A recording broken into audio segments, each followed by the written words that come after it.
All right, second grade, we are on to our last lesson for science for this school year.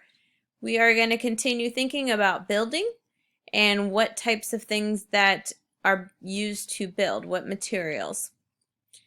And we're also going to continue thinking about how animals build and what materials they use. So we're going to watch another video and see what we can learn from another creature to see how they build and the materials that they use. Winter is still 6 months away, but this family of beavers can't relax. They've got work to do to get themselves through the frozen months ahead. They need to change this whole environment. They've set it aside for dam building. Rocks and stones form the base, and wooden debris finishes it off. It's a mammoth undertaking, but one that they're more than capable of achieving. A single beaver can move 10 times its body weight per day, almost 500 pounds. Once all the work's done, they'll have a new home. And more importantly, somewhere to store food once the cold spell kicks in. But their food store is no simple affair. It's a high-tech solution. A deep water refrigerator. To construct that, they'll need a much bigger, deeper lake. That means building up the dam at a rate of 5 feet per day. And to increase depth, they dig mud from the river bottom and use it to plug gaps in the dam, making it watertight.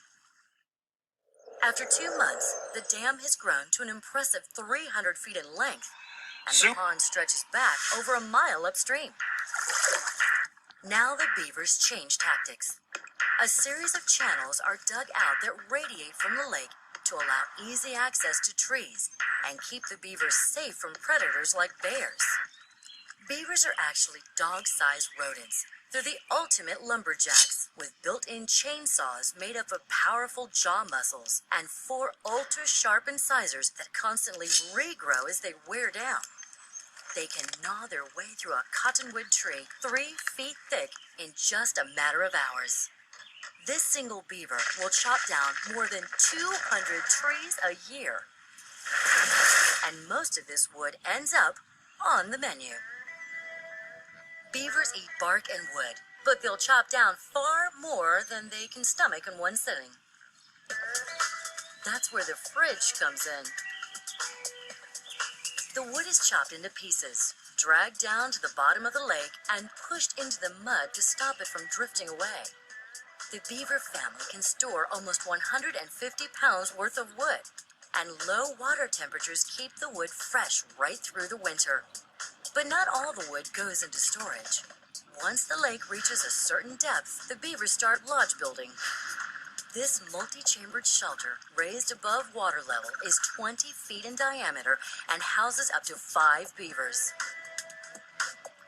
Come winter, these beavers will have a snug waterfront home in which to raise their young, safe from predators, and with plenty of food available from their easy-access underwater freezer. All right, so what did you notice in this video? Couple things that I noticed is that the beaver used a lot of different materials when he was building.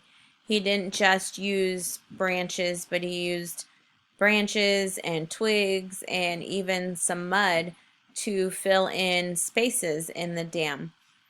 I also thought it was amazing that he could do all of that building in 2 months.